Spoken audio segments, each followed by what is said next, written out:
कर्मचारियों ने पीएम को पत्र लिखकर कह दी बड़ी बात, 8th पे कमीशन के लिए यही है सही समय। देश के करोड़ों कर्मचारी सरकार से 8th पे कमीशन लागू करने की डिमांड कर रहे हैं और इसी को लेकर हाल ही में पीएम को एक पत्र भी लिखा जिसमें उन्होंने बताया कि यही सही समय है वेतन आयोग को लागू करने का। क्या है कर्मचारियों की डिमांड, आइए नीचे खबर में विस्तार से जानते हैं। केंद्र सरकार में अब 8 वेतन आयोग के गठन पर रार मची है। पिछले दिनों केंद्रीय वित्त सचिव टीवी सोमनाथन ने कहा था, सरकार द्वारा 8वां वेतन आयोग गठित करने की कोई योजना नहीं है। इसके बाद केंद्रीय कर्मचारी संगठन सक्रिय हो गए। पहले तो अखिल भारतीय राज्य सरकारी कर्मचारी महासंघ के राष्ट्रीय अध्यक्ष सुभाष लांबा ने कहा, केंद्र सरकार द्वारा 8वां वेतन आयोग गठित न करने का फैसला अत्यंत दुर्भाग्यपूर्ण है। सरकार के फैसले के खिलाफ आंदोलन होगा। दूसरी तरफ 8 दिसंबर को confederation of central government employees and workers के महासचिव एसबी यादव ने प्रधानमंत्री मोदी को पत्र लिख दिया है। इसमें उन्होंने आग्रह किया है कि मौजूदा परिस्थितियों में बिना किसी विलंब के 8वें वेतन आयोग का गठन किया जाए। आयोग के गठन का सही समय है। Confederation of central government employees and workers के महासचिव एसबी यादव ने अपने पत्र में लिखा है, यह 8वें वेतन आयोग के गठन का सही समय है। केंद्र सरकार के कर्मचारी सरकार की रीढ़ की तरह काम करते हैं। ये कर्मचारी सरकार की नीतियों को आम जन तक पहुंचाने का काम पूरी तन्मयता से करते हैं। केंद्र सरकार में पिछली बार 2016 में वेतन आयोग की सिफारिशें लागू की गई थी।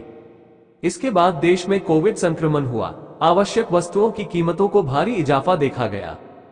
प्रोडक्शन इंडस्ट्री, निर्माण और स्वास्थ्य सेक्टर में भी तेजी देखने को मिली। ब्याज की ऊंची दरें भी सरकारी कर्मियों के लिए मुसीबत का सबब बनी।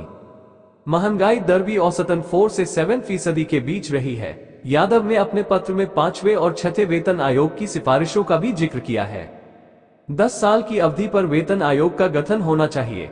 साथ ही DADR की दर अगर 50% के पार हो जाती है तो वेतन भत्तों में बदलाव होता है। इससे पहले गठित हुए वेतन आयोगों ने अपनी रिपोर्ट प्रस्तुत करने में करीब 2 वर्ष का समय लिया है। इसके बाद सरकार भी रिपोर्ट को लागू करने में 6 माह का समय ले लेती है।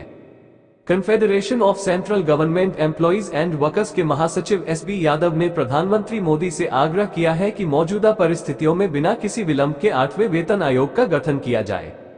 उन्होंने अपने पत्र में 6ठे वेतन आयोग के पैरा 1.1.4 का हवाला भी दिया है। 7वें वेतन आयोग का गठन 2013 में हुआ था। केंद्रीय कर्मचारियों, सशस्त्र बलों के कर्मचारियों और राज्य कर्मियों पर 8वें वेतन आयोग की सिफारिशों को जनवरी 2026 से लागू किया जाना प्रस्तावित है। ऐसे में 8वें वेतन आयोग का गठन किया जाना जरूरी है।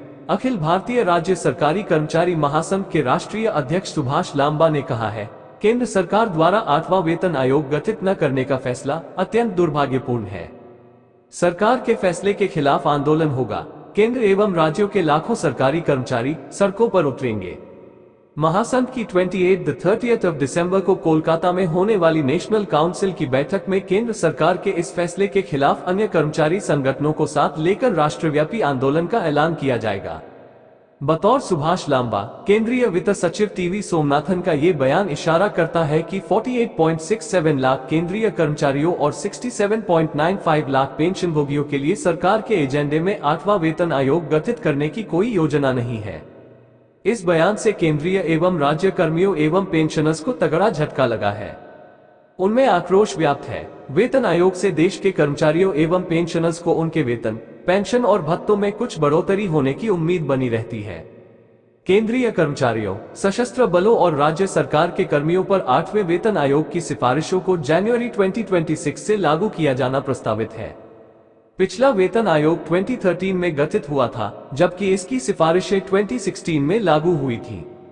अखिल भारतीय राज्य सरकारी कर्मचारी महासंघ की 28-30 दिसंबर को कोलकाता में होने वाली नेशनल काउंसिल की बैठक में केंद्र सरकार के इस फैसले के खिलाफ अन्य कर्मचारी संगठनों को साथ लेकर राष्ट्रव्यापी आंदोलन का ऐलान होगा। नेशनल काउंसिल की बैठक में सभी राज्यों से करीब 600 डेलीगेट्स भाग लेंगे।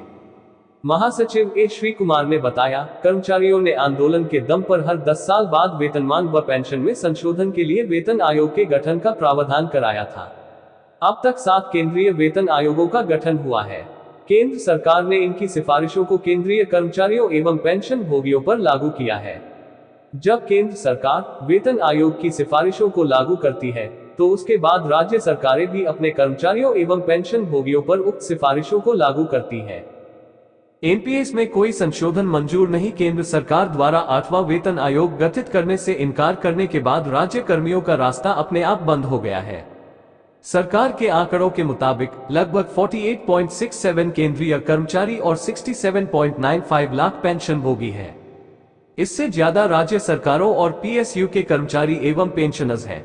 राष्ट्रीय अध्यक्ष सुभाष लांबा ने बताया, वित्त सचिव के बयान के अनुसार केंद्र सरकार एनपीएस में कुछ संशोधन करने जा रही है। सरकार ने पेंशन प्रणाली की समीक्षा के लिए वित्त सचिव के नेतृत्व में समिति का गठन किया था। वित्त सचिव टीवी सोमनाथन का कहना है, हमने सभी पक्षों के साथ विचार विमर्श पूरा कर लिया है। हमारी रिपोर्ट जल्द ही दाखिल हो जाएगी। लांबा ने 2 टूक शब्दों में कहा, कर्मचारियों को एनपीएस में कोई भी संशोधन मंजूर नहीं है।